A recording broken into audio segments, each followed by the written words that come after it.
The Monkees, the explosive 1960s television series with its upbeat tunes and zany humor, made four young men pop culture icons. But behind the bright smiles on screen were dark secrets. Some died unexpectedly, others succumbed to drug addiction. Let's explore the truth and honor the legacy they left behind. Let's get started. Davy Jones, as Davy David Thomas Jones, was born on December 30th, 1945, in Longside, England, and had an artistic spirit from a very young age. At just 20 years old, he became the romantic heart of the Monkees on television from 1966 to 1968, winning over audiences with his handsome looks, mischievous charm, and warm voice in hits like Daydream Believer and I Wanna Be Free. David Jones was not only the face of the band, but also the soul of all 58 episodes, leaving a deep impression on the hearts of millions of teenage girls who loved this British idol. He died on February 29, 2012, at the age of 66, after suffering a sudden heart attack at his beloved horse farm in Florida, where he spent time training and caring for the horses he loved like family. Jones's body was cremated, and his ashes were divided into several parts, one placed next to his parents' graves in England, and another sent to a church in Pennsylvania that he had purchased to restore as a memorial to his musical legacy. Jones's net worth in 2012 was estimated at $5 million, largely from music royalties, television appearances, and some real estate investments, although he occasionally struggled with divorce and property disputes. David Jones's married life was tumultuous and tragic. He was married 3 times, first to Linda Haynes from 1968 to 1975, then to Anita Pollinger from 1981 to 1996, and finally to Jessica Pacheco from 2009 until his death. These relationships produced 4 daughters for Jones, but also brought great suffering, especially to his final wife, with whom he and she repeatedly accused each other of emotional abuse in court. The pressures of fame, a demanding performing schedule, and the failed marriages led Jones to turn to alcohol and drugs in the late 1960s, something he admitted in his 1987 memoir, They Turned Me Into a Monkey. As a result, his cardiovascular health rapidly declined, leading to the tragic heart attack that took his life at the age of 66. Robert Michael Nesmith was born on December 30, 1942, in Houston, Texas, and was an ambitious artist from an early age. At the age of 23, he became an integral part of the Monkees from 1966 to 1968, earning the nickname Barry Hat for his signature wool hat and irresistibly rugged style. Nesmith was not only the group's lead guitarist, but also its creative soul, contributing to hits like Mary, Mary, and The Girl I Knew Somewhere, and leading his bandmates in a battle for control of their music in a showbiz environment rife with restrictions. He died on December 10, 2021, at the age of 78, after suffering a heart attack at his home in Carmel Valley, California. His ashes were kept private by his family, in keeping with his final wishes for a private memorial service. Nesmith's net worth in 2021 is estimated at $50 million, which includes a large inheritance from his mother, Bet Nesmith Graham, the inventor of liquid paper, along with earnings from music, production work, and investments throughout his career. Despite his wealth, he fought a long-running lawsuit against PBS in the 1990s over video distribution rights, a case that ended in his favor with a $48 million settlement, but also left him emotionally and financially exhausted. Michael Nesmith's personal life was also fraught with turmoil. He was married 3 times to Phyllis Ann Barber, 1964 to 1972, Catherine Bild, 1976, and Victoria Kennedy, 2000 to 2011, leaving behind 4 children from each relationship. These marital breakdowns, especially to his first wife, left Nesmith unable to fully repair his family ties for many years. In addition, The pain of losing his mother in 1980, when Betty died, struck a blow to the heart of a son who was proud of her legacy. Nesmith has admitted to battling depression, particularly after the commercial failure of his band First National Band, despite critical acclaim. He bravely returned to the stage, performing with Mickey DeLenz on his final tour in 2021, before his aging heart could no longer cope after quadruple bypass surgery in 2018. Michael Nesmith's passing closes the final chapter in the journey of a pioneering musician who bridged pop and country rock, leaving behind an artistic legacy that will be hard to replace. Peter Tork, as Peter Halston Thorkelson, was born on February 13, 1942, in Washington, D.C., a free-spirited hippie of the 1960s.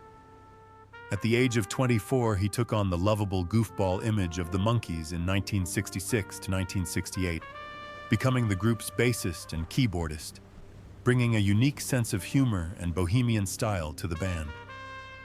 Peter Tork quickly became a teen idol with his upbeat personality, likability, and down-to-earth folk music style reminiscent of the Greenwich Village scene. He died on February 21, 2019, at the age of 77, at his home in Willimantic, Connecticut, after a long battle with a rare form of salivary gland cancer. His ashes were kept private by his family, with no public funeral to avoid public attention. Tork's net worth at the time of his death was estimated at $4 million, which came from his music career, acting career, and years of touring with Shoe Suede Blues, among other small projects. Despite struggling with debt and medical expenses at times, Tork retained a portion of the royalties from songs he contributed, such as For Pete's Sake, the hit song that closed out the second season of the hit series. Peter Tork's personal life was no less bitter.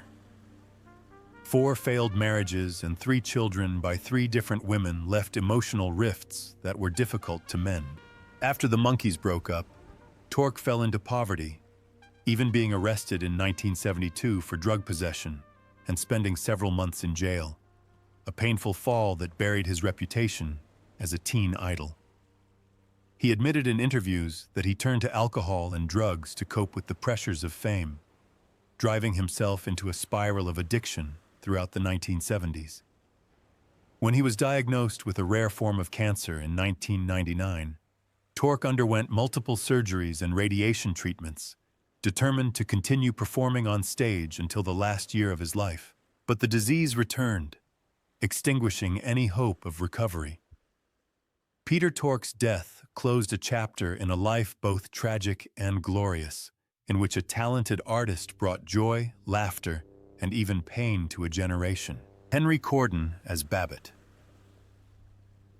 Henry Corden, born Henry Cohen, was born on January 6, 1920 in Montreal, Canada, before becoming a veteran star of the American entertainment industry. At age 46, he joined the Monkees as Babbitt, a grumpy landlord with a constant frown, but a great deal of comic charisma. He appeared in 7 episodes and provided a humorous contrast to the reckless young band. With his natural acting and powerful singing voice, Henry made Babbitt memorable for his classic debates and cemented his status as a veteran of the golden age of American television. Henry Corden died on May 19, 2005, at the age of 85, after a long battle with emphysema at Sherman Oaks Hospital in California. He is buried at the San Fernando Mission Cemetery, the final resting place of many Hollywood luminaries. His fortune was estimated at $2 million in 2005, amassed over more than half a century of dedication to the stage and recording studio. However, behind the voice that shaped the childhoods of so many, Henry Corden's life was filled with personal pain. He endured 4 tumultuous marriages, 2 of which ended in bitter custody battles. His final wife, Angelina, was by his side until his final moments, but the scars from his marriages to Thelma and Shirley Citron would haunt him for the rest of his life. Many believed that Henry's emphysema was related to his longtime smoking habit, but he never publicly acknowledged this. Despite painful losses, such as the death of his longtime friend Alan Reed, Henry continued to give his all until the last years of his life. His career, from Babbitt in the Monkees to the familiar roar of Fred Flintstone, was an extraordinary journey that few knew contained so much loneliness and bitterness. Rosemarie as Millie. Rosemarie Mazzetta was born on August 15, 1923 in New York, and entered the entertainment world as a child under the stage name Baby Rosemarie, soon becoming a singing prodigy in the post-silent film era. In 1966, at the age of 43, she appeared in The Monkees as Millie, a gentle, loving mother who brought warmth and charm to 2 episodes, providing the perfect balance to the mischievous chaos of the young band. Rosemarie retained the wit and quick wit that made her famous on The Dick Van Dyke Show, making her portrayal of Millie a lasting impression on television audiences. She passed away on December 28, 2017, at her home in Van Nuys, Los Angeles, at the age of 94, after falling asleep peacefully next to her longtime caregiver and agent. The cause is believed to be old age, ending a journey of nearly 9 decades of tireless dedication. Rosemarie's ashes are kept privately by her family, in memory of a legend. It is estimated that she left behind about $8 million, accumulated from her years as a child singer, her iconic role as Sally Rogers on The Dick Van Dyke Show, and countless other popular television shows. But Rosemarie's life was not all praise and applause. In 1964, she lost her beloved husband of 18 years, Bobby Guy, a heartbreaking loss. Loneliness followed her for decades until she found a loving friendship with Vince Miranda in the early 1970s. In her 2002 autobiography, Hold the Roses, Rosemarie unabashedly revealed the immense pressures of working non-stop since her childhood fame, and the emptiness that followed after the spotlight faded. In her final years, she bravely shared with the public about her battle with cancer, always maintaining the humor and strong personality that earned her the nickname patron saint of female comedy writers. When Rosemarie passed away, the world lost not only a sweet voice and a famous comedian, but also a beautiful piece of American television history in its golden age. Henry Beckman as District Attorney. Henry Beckman was born on November 26, 1921 in Halifax, Canada, and was 45 years old when he joined the Monkees in 1966. In the series, he played a cold and stern district attorney who directly confronted the band in a tense and dramatic episode, bringing a rare realism and tension to the story. Beckman's calm demeanor, piercing gaze, and commanding voice made him a memorable character, despite his brief appearance. He died on June 17, 2008 in Barcelona, Spain, at the age of 86 with his second wife Hillary by his side. The cause of death was determined to be heart failure after a long battle with old age. Beckman's entire career, from Peyton Place to The X-Files, has helped him amass an estimated net worth of $1.5 million, a modest but worthy sum for a dedicated actor. Behind the spotlight, Beckman's life has also had its dark sides. He endured the brutal war years, serving in the Canadian Army during the D-Day landings on Juno Beach in 1944, a memory that haunted him for the rest of his life. His marriage to his first wife, Cheryl Maxwell, along with the founding of the Duke's Oak Theatre, was at times a source of happiness and inspiration, but at times stifling as he tried to balance family and career. After his separation from Cheryl, Beckman found peace with Hillary and proudly watched his son Brian become a talented scientist. The loss of his close co-stars over the years caused Beckman to fall into depression more than once. And then, after more than half a century of dedication, Henry Beckman passed away quietly, closing a heroic chapter, leaving behind a legacy of a resilient, enduring actor. Vic Tabak as Chuck. Victor Tabak was born on January 6, 1930, in Brooklyn, New York, to Syrian immigrant parents and emerged on the American stage as a tough, talented, and confident actor. In 1967, at the age of 37, he appeared in The Monkees as Chuck, a clumsy but humorous gangster, delivering satirical confrontations that made the audience laugh and left an indelible mark on a colorful episode. His husky, powerful voice and strong but warm appearance helped Tabak shape a unique style, even in brief supporting roles. However, on May 25, 1990, Vic Tabak suddenly collapsed at home and was rushed to Glendale Adventist Hospital, where he breathed his last breath after a heart attack at the age of 60. He was buried at Forest Lawn Memorial Park in Hollywood Hills, along with many other Hollywood legends. Tabak's net worth at the time of his death was estimated at $2 million, amassed over decades of hard work in film, theater, and regular appearances in popular television series. However, behind the spotlight, Vic Tabak also faced his fair share of tragedy. He married Sheila Barnard in 1963 and had a son, Christopher, but was plagued by heart problems throughout his life, having undergone coronary bypass surgery in 1983. Although he did not speak publicly about it, close friends said he was a heavy smoker, which may have contributed to his heart problems. The pressures of his work, coupled with being cast in crude villain roles, led to Tabak struggling to find artistic freedom, especially in his later years as his fame began to fade. He suddenly passed away just as he was planning to return to the screen, leaving behind an inconceivable loss for fans and colleagues, because Vic Tabak was not only the famous Mel Sharples, but also a heart burning with passion for the stage until his last breath. Burt Mustin as Butler Burton Hill. Burt Mustin was born on February 8, 1884, in Pittsburgh, Pennsylvania, and was 82 years old when he appeared in The Monkees in 1966.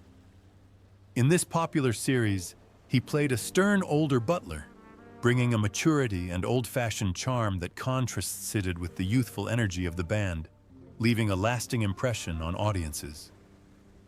He died on January 28, 1977, at the age of 92, at Glendale Memorial Hospital in California, after failing health due to old age. Over 2 decades of perseverance, despite only starting his artistic career in his 60s, he has still accumulated about $1 million from hundreds of small but memorable roles, a testament to the extraordinary perseverance rarely seen in the history of cinema. Burt Mustin's life is like an emotional movie. He graduated with an engineering degree, sold cars, and worked at the Chamber of Commerce before finding his way to the stage. His 54-year marriage to Frances Robina Woods was his greatest source of emotional support. But when she died in 1969, Mustin sank into a lonely despair that few could understand. Overcoming all the pain, Burt Mustin still stood firm on the set, with laughter and gentle eyes, then closed his life as a monument to the actors who specialized in playing villains, quiet but irreplaceable. Rip Taylor as Glick Charles Elmer. Rip Taylor Jr. was born on January 13, 1931, in Washington, D.C., and was a legendary comedian known for his colorful wigs and iconic confetti-tossing act. At the age of 36, he appeared in The Monkees in 1967 playing Glick, a bizarre, ridiculous, but sarcastic villain that only Rip Taylor could portray. Glick, with his humorous yet witty style, brought explosive energy to the series, making him an unforgettable character. On October 6, 2019, he passed away at Cedars-Sinai Medical Center in Los Angeles at the age of 88 due to heart failure following a seizure. His ashes were scattered in the Hawaiian Sea, a generous farewell worthy of the indomitable spirit of an artist. Rip Taylor's estimated net worth is around $3 million, amassed from thousands of performances, a guest appearance in the 1992 animated film The Addams Family, and countless late-night comedy appearances. But behind that glamorous exterior, Rip Taylor endured a troubled childhood, losing his father at the age of 2, living with a mentally ill mother, and being abused as a child. Those emotional wounds seemed to follow him throughout his life, forcing him to maintain a cheerful public image. Taylor was married to dancer Rusty Rowe, but the marriage quickly ended, and he later had a long-term relationship with Robert Fortney, amid a lot of homophobic stereotypes. He didn't succumb to drug addiction, but admitted to being exhausted by the constant pressure of performing comedy to mask his loneliness. In his later years, Rip defied his age by appearing in Will and Grace, The Emperor's New School, and even Jackass 3D, proving that his career was still going strong until his last breath. With a brave heart and wild soul, Rip Taylor spread laughter and tears, then left this world like a brilliant firework in the sky, leaving an unforgettable impression on all who loved him. Milton Fromm as Latham. Milton Fromm, full name Milton Fromm, was born on February 24, 1909 in Philadelphia, and had the classic charm of Hollywood's golden age. He was 58 when he joined the Monkees in 1967, playing Latham, a stern but humorous character who created countless awkward situations for the band. Latham perfectly captured the old-fashioned management style that audiences often saw in sitcoms of the time, helping Fromm make a lasting impression in just one episode. He died on March 21, 1989, at the age of 80, after years of battling congestive heart failure, a disease that slowly eroded the health of the aging artist. Milton Fromm was buried at Forest Lawn, Hollywood Hills Cemetery, resting alongside countless legendary names, closing a long artistic journey with an estimated fortune of $1 million, a worthy reward for 4 decades of tireless dedication. Few people know that behind the glamorous appearance and stern face on screen, Milton Fromm was a devoted husband to Doris Fromm and father of 2 children. Later, he faced many pressures when his fame faded, along with the burden of heart disease that eroded his spirit. From Batman to Bewitched and countless Jerry Lewis films, Milton has always tried to maintain the image of a professional actor, but once admitted in an interview, "This world is harsh, and sometimes you just have to laugh it off." Behind that smile is the heart of an artist who has devoted himself to the American screen for nearly half a century. Len Lesser as George, born December 3, 1922, in New York. Leonard King Lesser had the comedic, easygoing spirit of an actor born to play supporting roles as brilliant as leads. In 1967, at the age of 44, he appeared in The Monkees as George, a bumbling gangster who becomes a source of laughter through his silly encounters with the band. Len Lesser made the character a memorable color in 2 films, with the intimate acting and flexible improvisation that became his trademark on the American screen. He died on February 16, 2011, at the age of 88, of pneumonia due to cancer complications in Burbank, California. His ashes were buried privately, according to his family's wishes.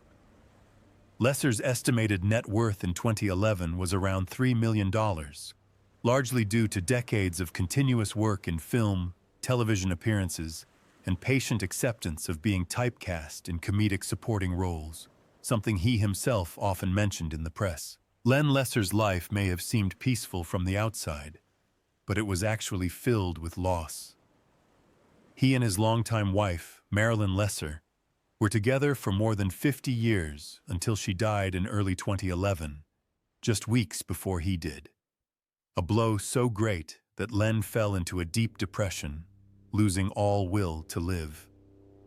In his final years, Len quietly battled cancer, still making it to stage appearances and fan meetings, even as his breathing became increasingly weak. Lesser is remembered not only as the charming Leo on Seinfeld, but also as a soldier who risked his life on the Asian battlefield during World War II, then quietly rebuilt his Hollywood dream with his own smile. When Len Lesser's life ended, audiences felt as if they had lost a part of their childhood, a familiar face associated with endless laughter on television.